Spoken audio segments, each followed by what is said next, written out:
What's going on, people? It's your boy Travis, Horror Movies Uncut, Missions and Slashers. Welcome to episode number 59, folks. We are early in the morning on Thursday, April 18th, and as always, we are here to give you guys the news that you need to know involving the independent genre film industry. So that means, as always, people, we are talking about horror movies, sci-fi movies, dark documentaries, weird action films, martial arts movies, anything that would be considered not just necessarily comedy romance is usually what we do at HMU, and we are happy you are here with us for episode number 59. Of course, people, you know the deal. We got to take care of business. First and foremost, make sure you follow, like, and subscribe this podcast. If you're listening on Spotify, hit that follow button. If you're listening on or watching on YouTube, make sure you hit that like, make sure you comment, make sure you hit that subscribe button. These are the things that keep these shows growing. I tell people all the time, you have so many people that are out there every single day pouring their hearts and their passions out about topics and things that they love, that are important to them. And it's hard, man, because you are constantly fighting the beast of mediocrity that is usually found on people's phone. Okay? So that does not mean we don't have great stuff to talk about. So, like I tell all my friends, instead of texting me, asking me my thoughts on a movie, watch my podcast, bitch. But anyway, episode number 59 at HMUNCUT. That is Horror Movies Uncut's home. Add the .com to the end of that. That's the website. Put the at in front of that. You can find us on TikTok, Spotify, Instagram, Facebook, X, formerly known as Twitter. We are everywhere, folks. We've been around for almost 16 years now. Like, people forget, like, my website started pretty much when my ex-wife was pregnant as a way to kind of keep me busy, because I knew that life of just being out all night and doing stupid shit all night was kind of done, you know, and I was ready to get out of that life anyway. So that's why I'm happy to always say that my first son is Damien. I love him to death. He'll be turning 16. My second baby, which actually was born before Damien, was Horror Movies Uncut and the Submissions and Slashers podcast. So for those of you who've been listening all the way up to episode number 59, soon to be episode number 50, and the podcast, of course, is taking on so many different forms. Thank you. Now let's get into what you need to know on today's show. So episode number 59, we still need to do our recap from Panic Fest, and we need to give our thoughts on the recap from Overlook Festival. Both festivals were going on at the same time. As you guys know, watching the last episode, we did it live from Kansas City. During Panic Fest was great. I got some thoughts on that. We did not attend Overlook Festival, but most of the films that were in Panic Fest were in Overlook. But we still were privy to a lot of great things from Overlook, like the Arcadian pieces that we were able to do. So definitely big shout outs to all my PR people this week. Big shout outs to everybody. I'll get to that shortly. Okay. This is what happens when I don't smoke before I do my podcast. I really get on tangents. Like, people think weed makes you get on tangents. Try my brain off of weed. So, recap and Panic and Outlook Fest. We got awards to talk about. We got a review for the film Civil War, which I know a lot of you guys went and saw in theaters this weekend. We got some thoughts on that. We got some thoughts on the first Omen, which you guys have been seeing for the past 2 weekends. People are still watching it. Still a lot of noise coming out of it. Kind of a little controversy coming out of it, too, that we're going to touch base on. But I think I'm going to hold off on some of that controversy because I think it leads to a great big horror 3 that we could talk about in the next day or so. So I'm going to jump in, talk about the first Omen. And then we are back, folks, with weird news of last week.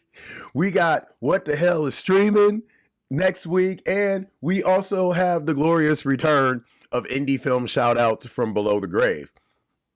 When you do the podcast this much, you're always going to have days where you don't do something. Especially when you ain't got a producer to remind you to do shit half the time.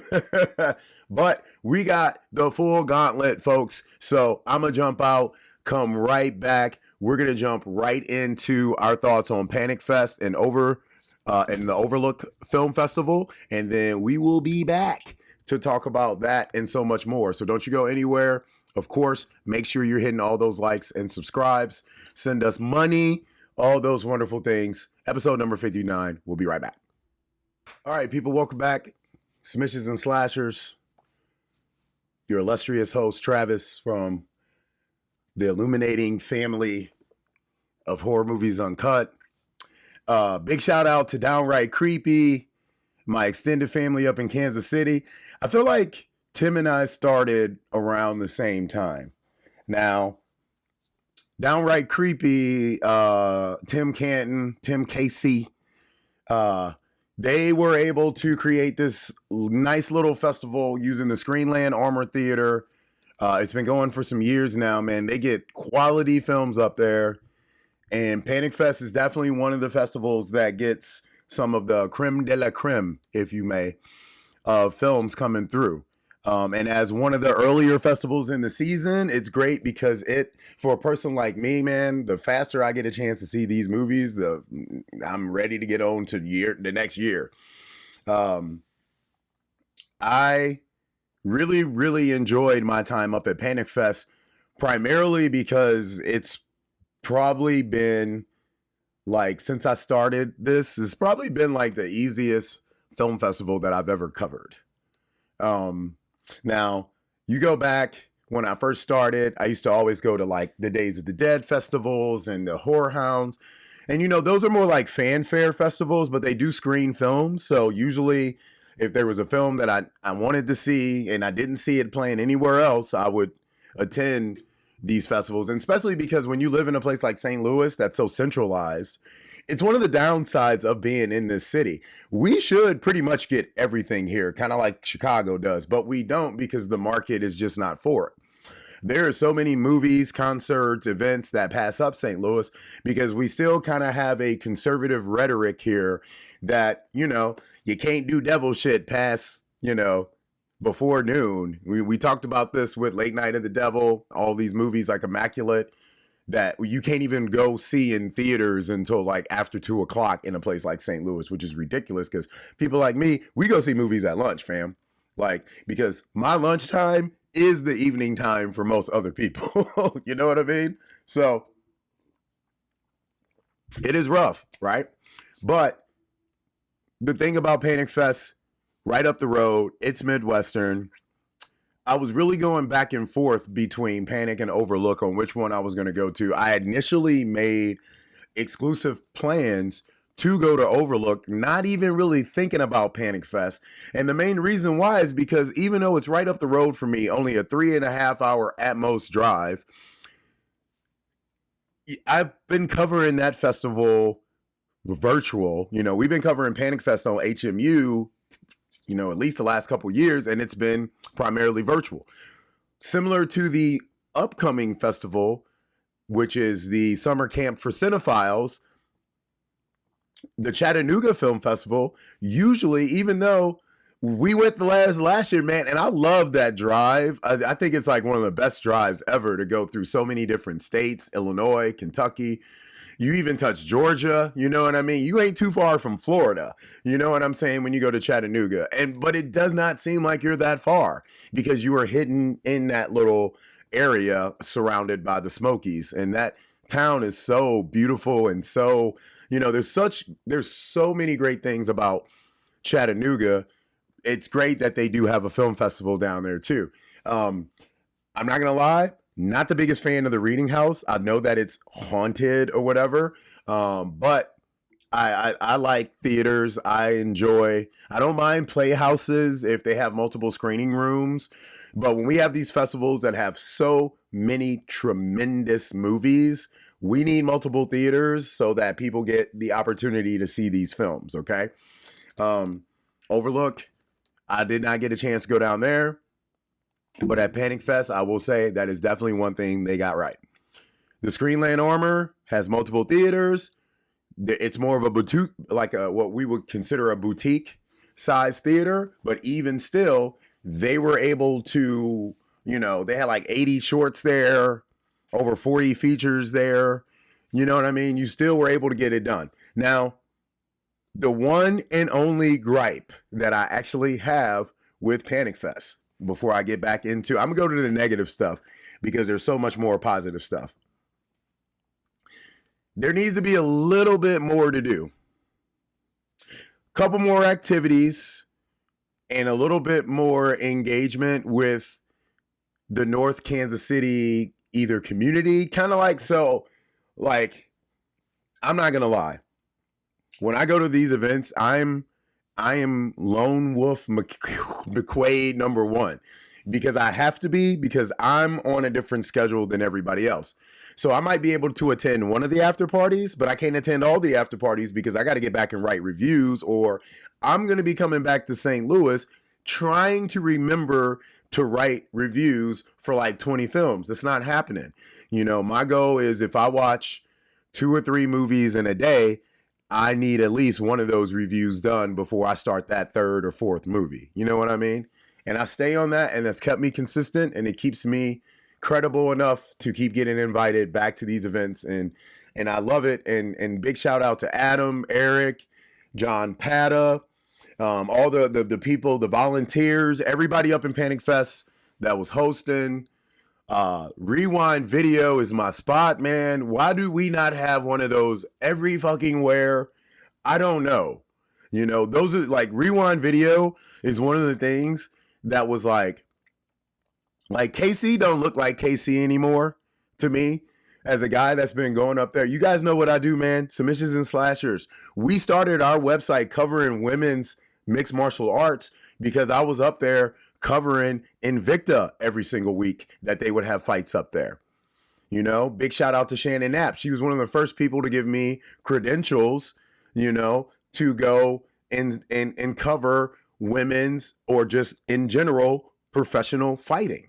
And that's my life. So Kansas City has always been like really my second home outside of like Denver, Colorado, where I go to like for my birthday all the time.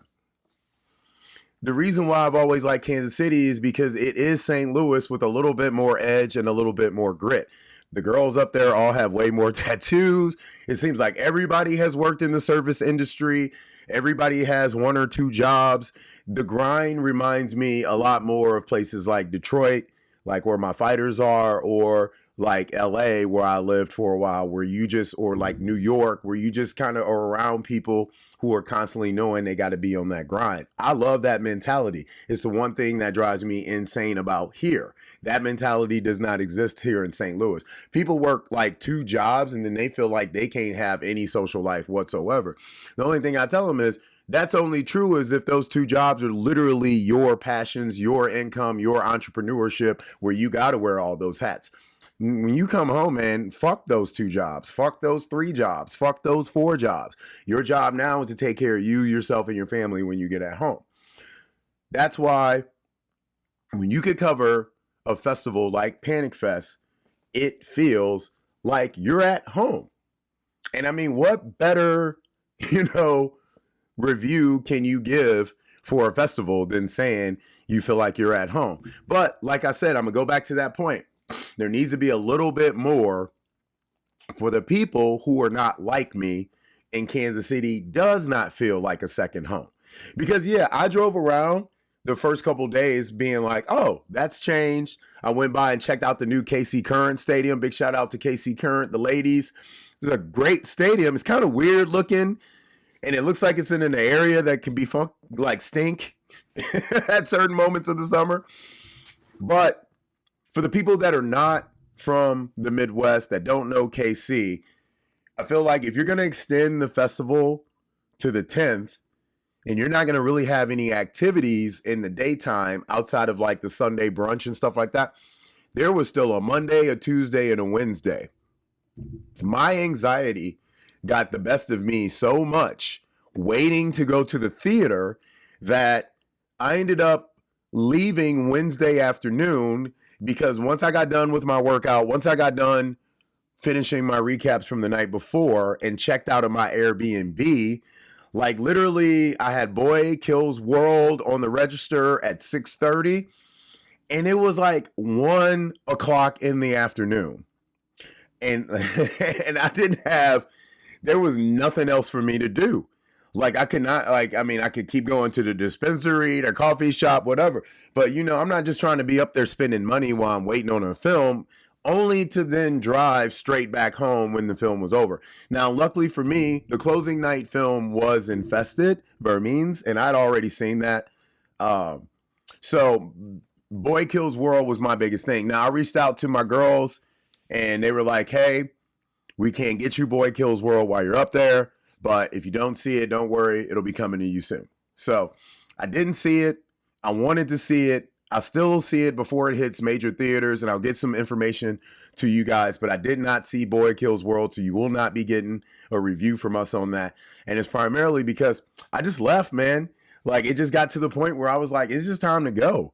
Like, I could not figure out anything else. And that's what I mean is, like, Overlook Festival, as we lead into talking about that real quick, because since I wasn't there, there's no reason to really dig in too much. One of the things that I will say is they were the 4th through the 7th, and I feel like Panic Fest probably should have did the same thing. Those 3 extra days, while they were probably a negotiation between Panic Fest and the theater, because the theater was still showing its own screenings of like Late Night with the Devil and stuff like that, which is fine. But I mean, come on, man. Like when you got, I think there's about 9 theaters in like a 10-mile radius. These B&D theaters. Y'all Kansas City people know what I'm talking about. I didn't go in one of those. I almost did, because I almost went and saw Monkey Man. I almost went to go see that's the craziness of what I was thinking. I almost went to a theater to go see Monkey Man, to waste time, to then go like half-ass work out again, get a shower in, because even if I wouldn't, there was a Monkey Man screening at like 1:15. Would have got out of that at about 3:30, 4. Would have still had 2.5 hours before the film would have screened.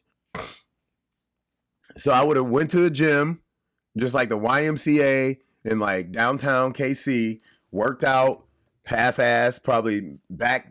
My back's already messed up from sitting in the theater in a terrible Airbnb bed. Big shout out to KC though. The Airbnb was very nice. The bed sucked though.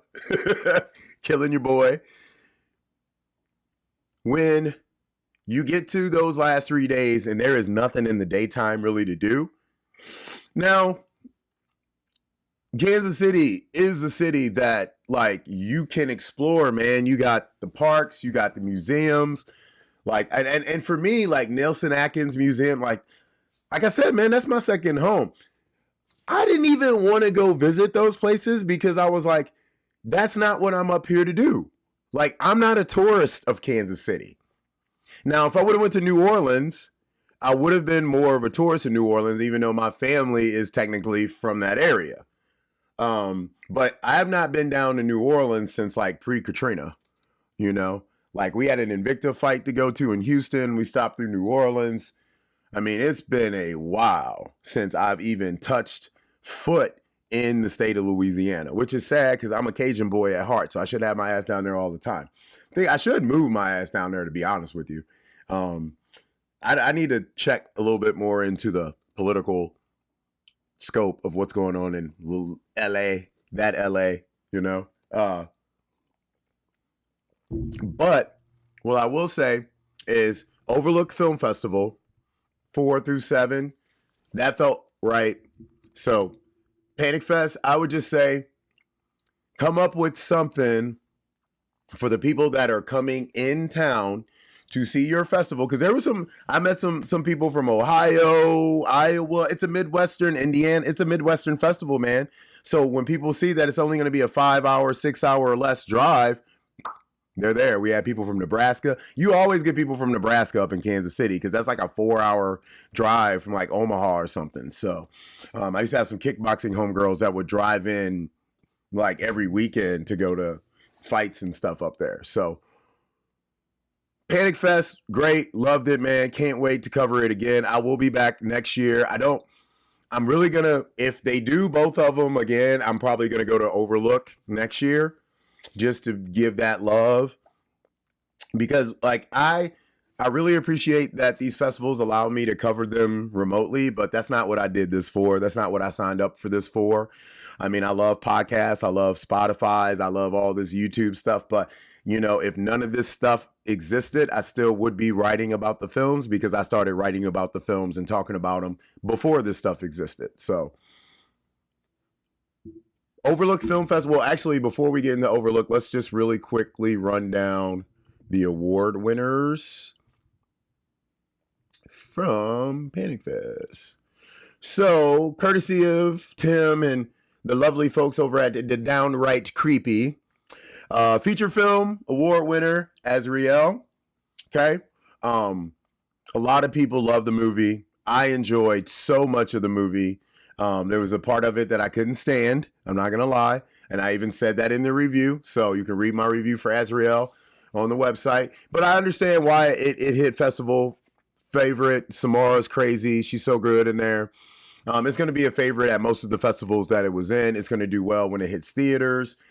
It outside of like the first Omen and Immaculate, it still kind of gives some type of Inception story, but it does not really focus so much on nuns. So it is within the realm of all the other big films out there. The Devil is popular right now, people. Hail Satan. You know what I'm saying? Downright Creepy gave that as best of the fest. For me personally, I thought the job that the crew behind New Life, that was my best of the fest. So, but Azriel definitely worth all types of love for sure.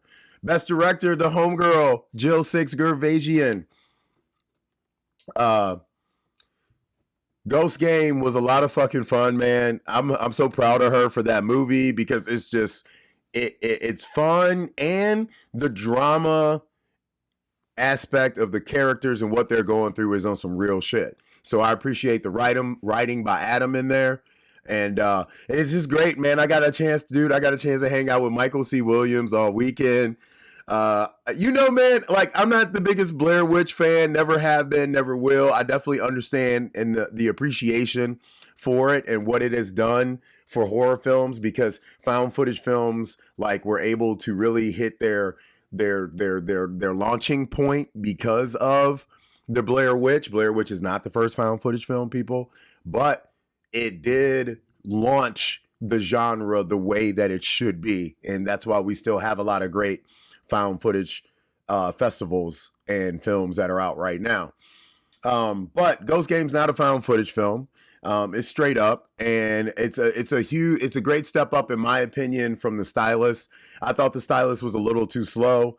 I'm sure Jill didn't necessarily appreciate that, but I see so much development from one movie to the next that it makes me excited for what she's got on the register. So big shout out to her. Big shout out to the whole crew behind Ghost Game. Especially that fine ass, beautiful woman, Kia Dorsey, that y'all got as the lead in the movie. And I'm going to keep preaching that because look, man, we got a lot of white women out here, like, in front of everybody killing it. Sydney, Samara, the two girl, Sonia Wilger, and Haley from the New Life. Like, we got some women killing it on screen. You got more women killing it on screen. The little young lady, Ferosa Zendaya, is about to kill everybody with the Challengers movie, which is making a lot of noise. I'm not going to see it because I don't like movies about little white kids with privilege. That's not my thing. And I definitely don't like tennis movies. But I love that we had a sister in Ghost Game, like, in the forefront, because I'm not seeing them as much as I need to right now. So I appreciated the hell out of that. Speaking of Best Actress, Samara for Azriel totally makes sense. Although, man, the young lady in the new Omen, man, and we'll get to her, like, she might have all of them. Like, Sydney's got a part. Samara's got a part. Even in this New Life movie, Sonia and them's got a part. But the young lady, man, there's a part in the new Omen, man, Bruh, that's no joke. Okay.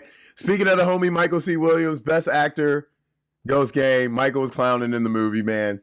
And best effects, of course, Azrael.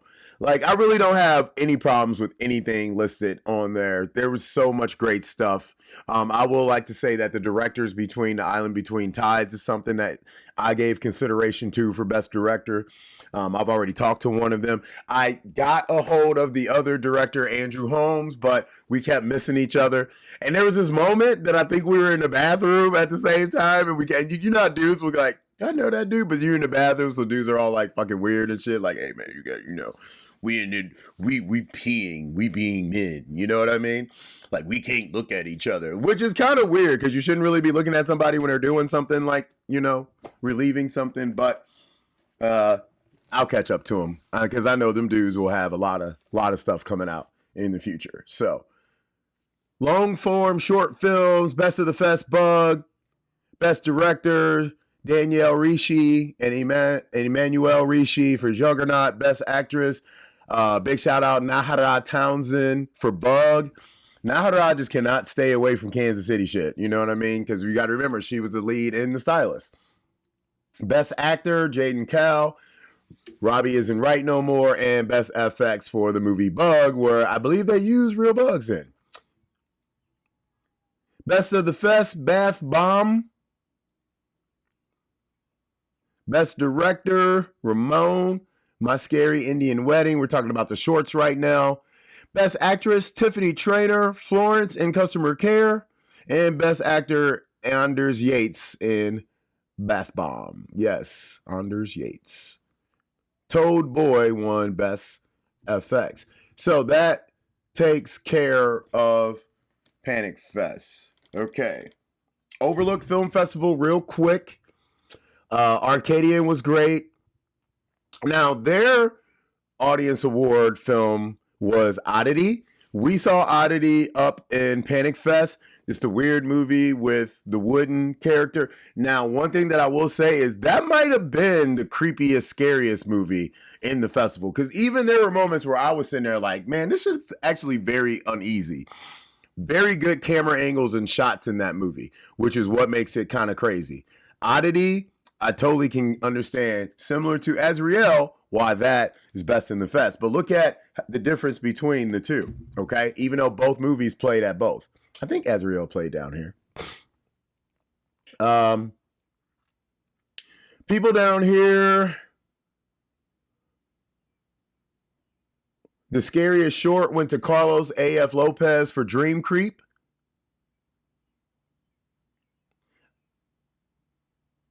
Honorable mention performance was awarded to Joseph Lopez of The Looming.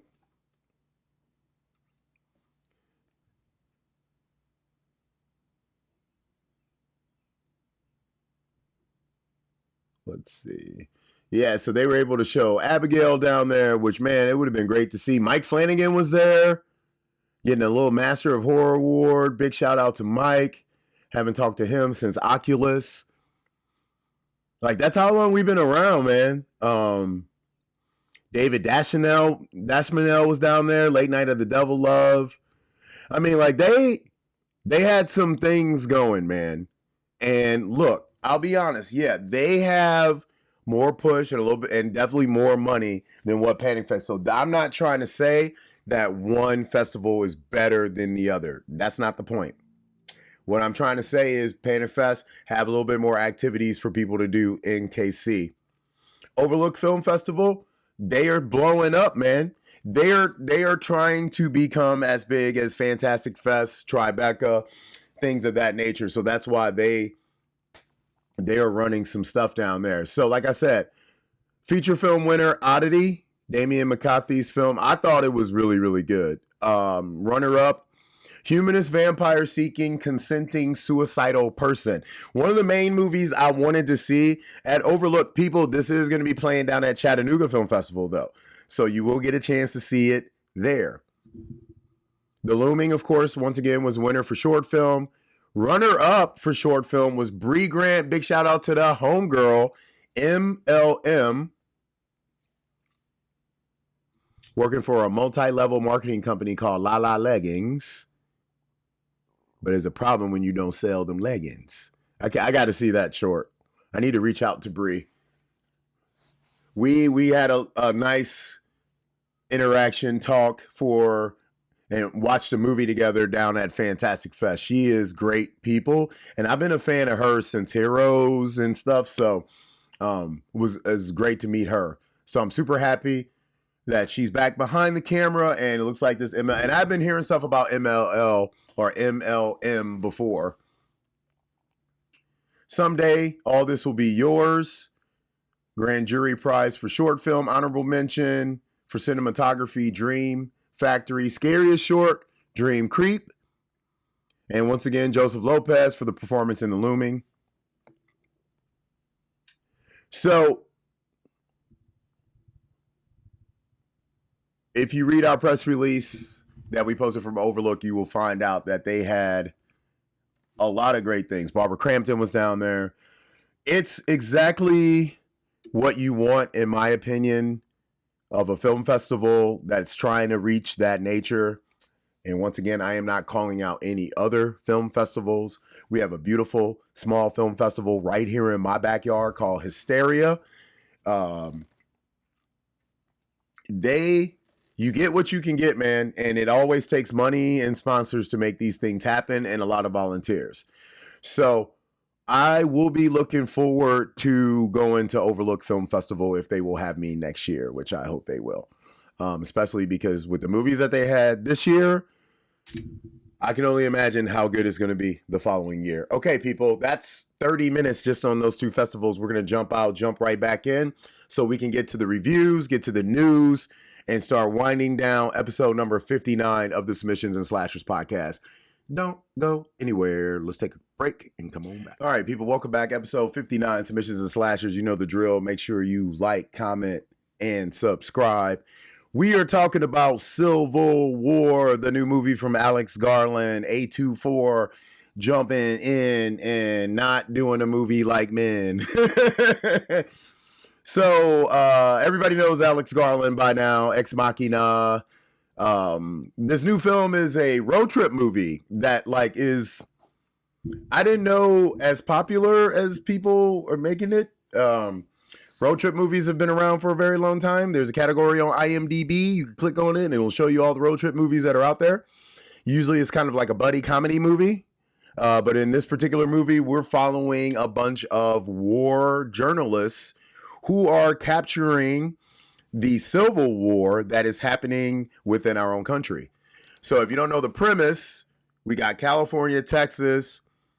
They've come together as one unit. Florida has their own unit, and they're trying to get the Carolinas to join with them. And they're all going against the current regime, the current president, because the current president did something where it created a loophole where he was able to get a third term, and people want him out. And it's unfortunately way too similar to what the fuck we actually have going on in the real world. You know, even though Biden's only on his first term, for some people it feels like he's on his second and third terms. If Mr. Trump gets put back in office, for some people it's going to feel like he's had 6 terms with the stuff that they've been dealing with him. So on both sides, it's not looking too great for the American people, correct? And that's kind of what we kind of get as a sentiment of the background looming effect in Civil War. Stars Kirsten Dunst, Wagner Moura, and then you got a great performance by Callie Spinay, and then Nick Offerman is in the building on this. Now, there's also a lot of great performances by so many people in the film. But with it being a road trip movie, you're going to have characters coming in and coming out. One of the characters that definitely gets put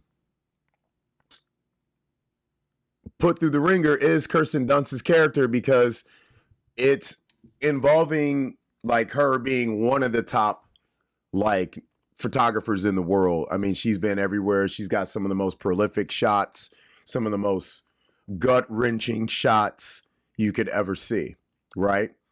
And there's this protection that a journalist has always had, where they are allowed to be in these terrible situations because the people who are conducting these situations want others to know that, hey, you mess with us, this is what happens.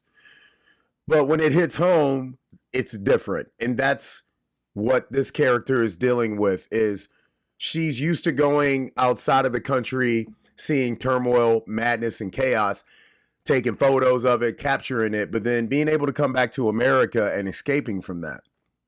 Kind of hard to do it when it's on your front porch. And in Civil War, it is on your front porch. Now, one of the things that I do enjoy about the film is that it does give so much light to what these photographers go through in this field of work, which is probably one of the smartest things that Alex could have done, like in regards to the writing, because if the film started to sway in a sidist view, if you get what I'm saying, like if it felt like a right-wing movie or felt like a leftist movie, then you're going to always have kind of people being like, all right, you know, this movie's only for. The reason why this movie's for everyone is because it's almost like Instagram, man. Everybody's got Instagram because we all like photos, right? That's what brought us to the platform in the first place. And photos are always captivating because they bring you to a place that you might not ever be able to get a chance to visit, or probably don't want to visit. So you never really get a chance to follow these people unless you're watching some type of crazy, you know, Nat Geo Discovery Plus documentary.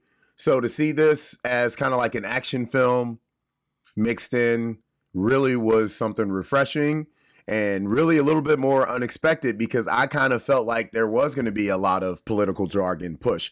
But it's like, no, man, they've already gotten past all that stuff and you were just at the point of no return now. So Civil War, for us, 3.5 out of 5. The reason why we didn't go any higher than that is because there's some moments in there that I'm just like, look, man, I know if this was the end of the world, this would be going on, but dude, like, it's kind of hard to imagine that. I don't know how young this lady is that's following them in the movie. No, try not to give away any spoilers in case you haven't seen it, but it's pretty far-fetched to see that they would survive as long as they do in this movie. But other than that, man, outside of the believability factor, there's a lot of stuff to enjoy with Civil War. I think it's a great, refreshing return from Alex Garland after Men. Not that I hated Men per se, but I just think that that's just a movie that, you know, we talked about that a long time ago. The mind frame of so many people in this world is not ready for a movie like Men. But a movie like Civil War, I think, is a lot better. Not that it's necessarily important. I don't think it's some movie that puts its foot down, that is like, hey, we gotta remember this movie, you know. But it hits a lot of relevancy for what we're seeing today. So for sure, worth going and checking out. And if you just like good kind of documentary action style war, like people who like war movies, you're gonna like this, man. And the crazy thing is I know there's probably a bunch of military people, you know, that probably don't want to see this because they feel like it's gonna be some like liberal crap trying to like talk shit about the military. It's not, man. It's not. Like, it's perspective, it's a thought, it's a thinking movie. And it's just like it's an eye-opening movie, man. So go see it. Okay. All right. Real quick, jumping right back in. We need to do the weird news of last week. We be back. Submissions and slashers. See, I could do short segments. All right. Welcome back. Episode 59, Submissions and Slashers podcast. Rolling into the second half of the podcast. We are venturing to the wonderful, fictitious land of Scotland.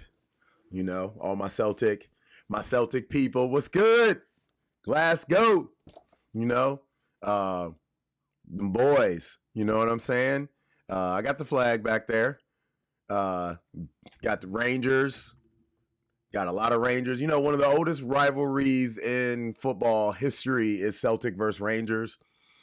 You know, you can read about it. Like, it started like that. I think there's actually deaths in their rivalry because it was like a religious thing, like a church thing. But one of the most famous things about that area is Loch Ness. And the Loch Ness monster will be forever the mysterious, like, what's the best way to say it? It's like it's Bigfoot, right? It's all of these wonderful, you know, the Yeti. It's imagination. It's photography at early stages. It's ignorance. It's creativity. You know, these monsters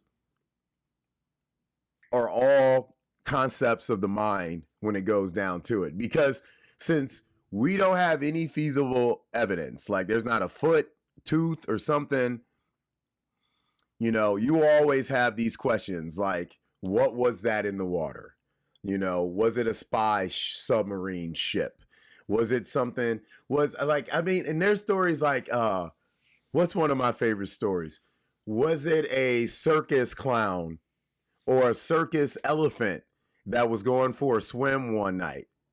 And that's the trunk that you see. Like that, I love stuff like that. What's another one?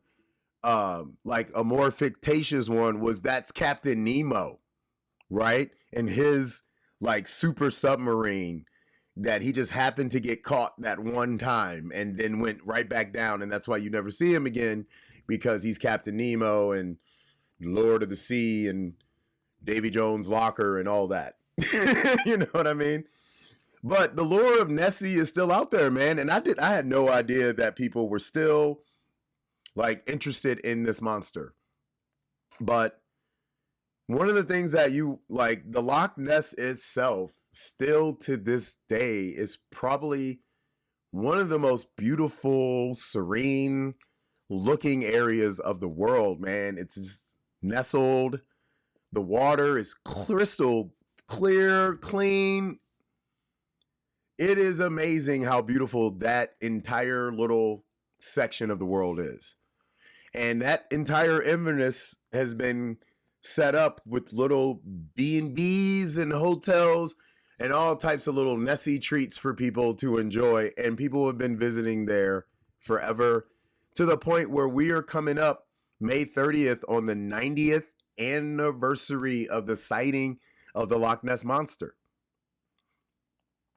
So our weird news of last week involves the fact that there are people reaching out to NASA, yes, the space people, to say, hey, we need y'all to use one of y'all little satellite little things that y'all got up there, little stuff that y'all be looking at to find planets and all this stuff living out in space, and get in the water. Find Nessie for us. Okay, here's my first question.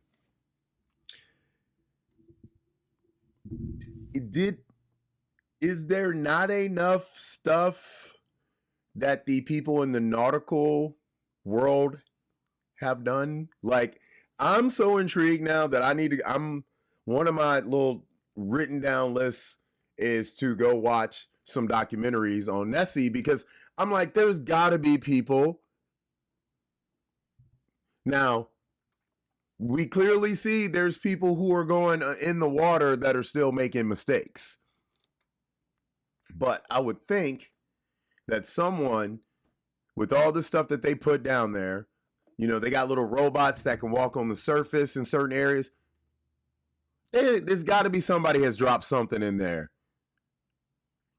And if they have not found a cave, if they've not found a cavern, if they've not found anything, what are we talking about? But last year,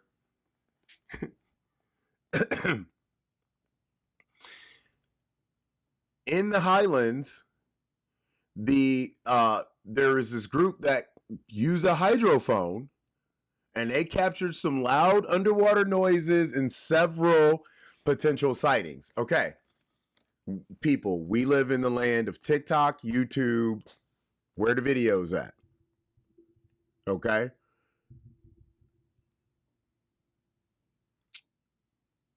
It is possible that they heard something.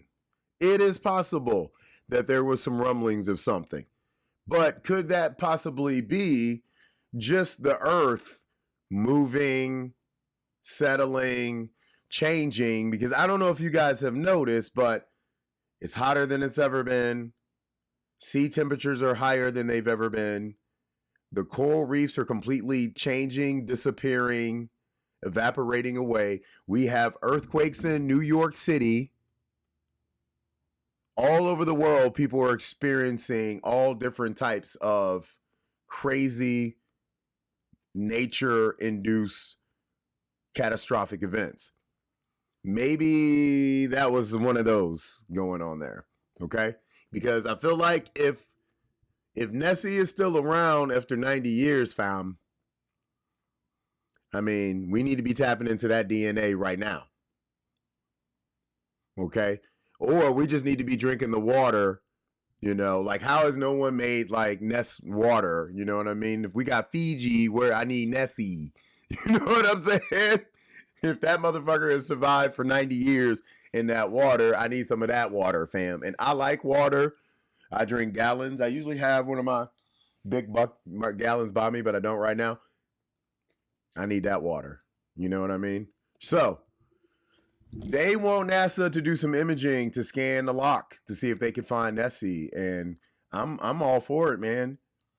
Like I want to take if Scotland's always been one of the places that I want to visit because I know like similar to Ireland, you got all these different areas of water that surround it that just create these emerald islands that I want to see, man. They look so beautiful, photos and videos. And then as a kid who grew up watching like Scottish soccer, big shout out to even Ireland, you know, my Shamrock Rovers, you know what I'm saying? Like I've always wanted to go to these areas, Wales, England, Ireland, Scotland. I've always wanted to go to these areas. So the Loch Ness Monster, of course, something that I read about as a child. I was probably like 5 or 6 when I first heard about Nessie.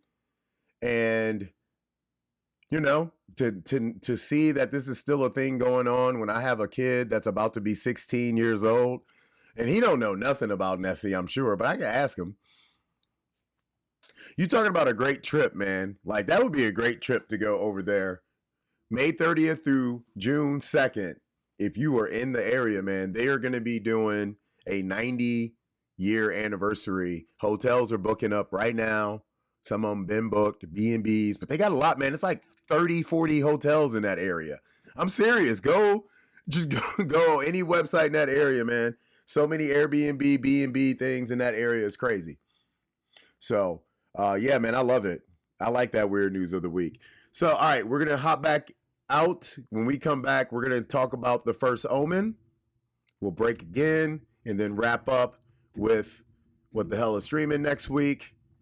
And then, of course, talk about our little indie film shout out from Below the Grave. Don't you go anywhere. Hit all them likes and subscribes. We'll be right back. Episode 59, sub and / Lego. All right, people, welcome back. Episode 59, submissions and slashers. So we are now jumping into our thoughts on the first Omen. It is still in theaters right now. And there's a couple like very weird things that's kind of going on about the film now. First and foremost, I'll say Ralph Ineson, that's my dude, Lord of Misrule. We talked about him not too long ago. Once again, playing a creepy dude that's involved in religion. He can do that all day. Nell Tiger Free, man, that's who we were talking about earlier. Great performance by this young woman in the film. I actually enjoyed Tim Smith's writing of her character a lot more than kind of what we got with Sydney Sweeney's character. I would have liked to see Sydney Sweeney's character get written a little bit similar, more to this, because a lot of the same tropes are going on. Nun, place, veils, other nuns, Italy. You know what I'm saying? Like a lot of stuff going. Babies, the devil. You know what I mean? But we all know The Omen is one of the stories that kind of created everything in regards to the movie lore with Damien and the whole stories. So to create a prequel to the original 1976 Omen, that's a challenge, man, and that takes a lot of balls. And Akarsha Stevenson, I feel, really hit the nail on the head on a lot of portions of this film. It's for sure a great watch. The pacing on there actually works out really good. The supporting cast, like I said, is amazing, especially all the young ladies that are in the movie. All the young girls that are in the movie are fantastic. They do a great job holding on to their characters. And Nell has a scene that, while it's not the end of the movie, it rivals, well, it's close to the end. It rivals big time everything you see, from Samara Weaving's final scene to Sydney Sweeney's final scene, what we talked about earlier with New Life, that final scene. Like, Nell's performance, in my opinion, might be better than all three of those. It was no joke. The main issue that seems to be an overall factor, and we're going to talk about this in the horror big three, is, oh yeah, big shout out Byron. You know, people like, why you got your Byron? Move, beat Arsenal, baby. Let's go. I ain't even can't get down that tangent. I got to finish this up. When you look at the first Omen, and you look at the biggest controversy in the film, it's in regards to the mom and that she's supposed to be a jackal, because that's what was mentioned in the first. Now, one of my friends and I, we've been texting each other since we've seen the film about like why this change might have happened, what it could do for anything else. Me personally, I'm looking at it kind of like in a Chucky way, where this allows a chapter of the Omen story to be told that's unknown, which is, if you have an extra story now created based off of a prequel, you're going to always kind of ask, well, what happened to, or what happened with, you know what I mean? So it does allow those doors and channels to open up for the franchise. I don't necessarily think it's that big of a deal, because I feel like they still kept the original intent of the lore the same. If you're not familiar with what story we're talking about, in the original Omen, they talk about how when Damien was born, he was not born of a human. He was born of a beast, which happened to be a jackal. Okay. In this, it's kind of flipped, where it's like the jackal, the woman, the baby. Right? And yeah, that is different. That is 100% different. But what I'm trying to say is, the jackal is still part of the story. The entire context of what surrounds Damien's birth is still part of the story. Okay? And they for sure tie in the original Omen with the new one. A direct tie. It's a no denying tie. Which I thought was smart and very well done how they did it also. But sometimes you got to remember, stories are, what's that game that we used to play as a kid? Telephone game, right? So you can tell one story to one person and they can keep the details right. Still got the jackal in there, still got Damien in there, but they might kind of mess up on some of the other details. So I do agree with one of the things that my friend says, is what that does is it does kind of maybe allow some story to develop even more with Margaret's character, which is the young lady that Nell plays in the movie. But if it goes that route of what she's saying, I will not be happy with that, and they better kill the franchise if they do what she's thinking. But I feel like if it's smart enough, you can write some extra chapters based off of this movie that still stays within the realm of the original film. You know what I'm saying? And the biggest thing about it is it's been proven to work because the Chucky franchise did it and is still doing it right now. To the point where they were even able to add a TV show in to even shore up some things that you might have had questions about. So it's possible, man. But I enjoyed the new Omen. We gave it a 3 out of 5. So I enjoyed it, man. I think it's a great entry to the series. I did not hate the remake of the original with Julia Stiles. It wasn't necessary, but artistically it looked pretty. You know what I mean? So I didn't hate it, but this is where we need to be with the story of Damien and the family. My only fear is that somebody is going to remake that, 1994, like Omen for The Awakening. Like, please don't. The one that was made for TV. I don't need anybody to do anything with that. Let that thing die wherever it is, please. Okay? If the devil got ambitions of becoming the president of the United States, man, I don't know. Anyway, first Omen, for sure. Go see it. All right, hopping back in to wrap up the show. We'll be talking about what the hell is streaming next week. We'll give our indie film shout out from below the grave and talk about what you can expect on the next episode. Don't you go anywhere. We'll wrap it up when we come back. Submissions and slashers. Yeah. All right, people. Welcome back. I'm going to wrap up episode number 59, Submissions and Slashers podcast. First and foremost, people, we need to know what the hell is streaming next week. Cool. Hell, it must be 100 degrees in this friggin' tiger cage. Hello? How do you do? Don't shoot! Don't shoot! So, one thing we will say, since it's been a while since we did this, most people know the big horror movie, Abigail, right?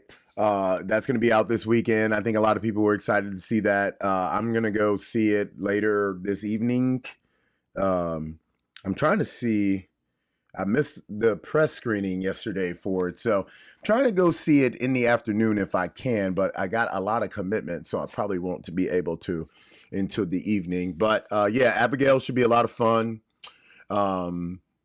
Late Night with the Devil is going to be on Shudder, so a lot of people I think are going to be really tuning into that. They should get a good pop on Shudder from that. I'll be curious to see the numbers from that because that movie's been making so much noise. A movie we talked about on HMU, Monolith, on the way. That's the movie about I think it's the one with the woman that's in there writing on the podcast and like the big block shows up over the house. Starts to have some weird shit starts happening. A film that we should be reviewing and I think we already have is Humane. Very interested to see that. That comes out next Friday. And Monolith's going to be on Blu-ray on Tuesday, the 23rd.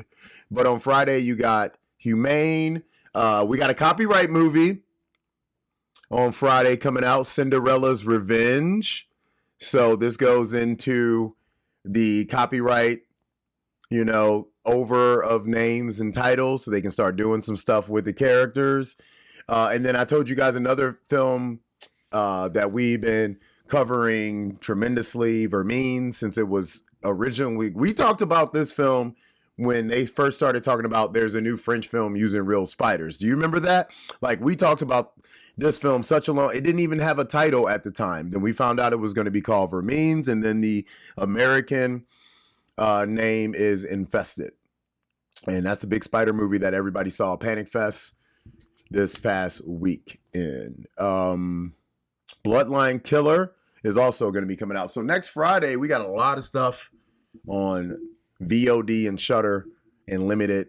So lots of things to look at. One of the things that I didn't mention that's going to be limited theaters and also going to be on demand is a prequel, actually. Well, we were talking about prequels to one of the highest grossing Indonesian films in history that happened to be a horror film. This film is called Dancing Village, The Curse Begins. The prequel to, I'm not going to even try to mess this up, KKN Desa Penari. And it's a supernatural film. In this film, we got a young lady that's been instructed by a shaman to return this mythical bracelet back to this island that's known as the Dancing Village. They get there, the island leaders and elders are missing, the person under control is not there, and there's like some creature, mythical being that holds them all hostage on the island. The trailer looked pretty good. We posted back around the 11th, like last week, about the trailer. So we got a screening link sent to us yesterday. We'll be watching that sometime this weekend. So we'll have some thoughts and I gotta find the original one because I'm trying to watch the original one first so that I can actually give some true credit and merit to what's going on, because this is the prequel. So I want to know. All right. So, folks, that is our indie film shout out from Below the Grave. That's also our show for today. We got the Big Horror 3 coming up in the next couple days, giving you guys those 3 horror topics of the news week to look for. So make sure to check that out. Also, next episode, we'll be having a review for Dancing Village. We also will be talking about Abigail, more than likely talking about some other news and some other things. Weird News will be back. Indie film shoutouts will be back, and we will return action films to look out for, big budget action films to look out for. So that segment will also be back. People, thank you. You know the drill. Like, comment, subscribe at HMUNCUT, Human Cut. That's where you can find us on all our platforms. If you add the .com, that will take you to the home of the illustrious family known as Horror Movies Uncut. I am Travis. I am out.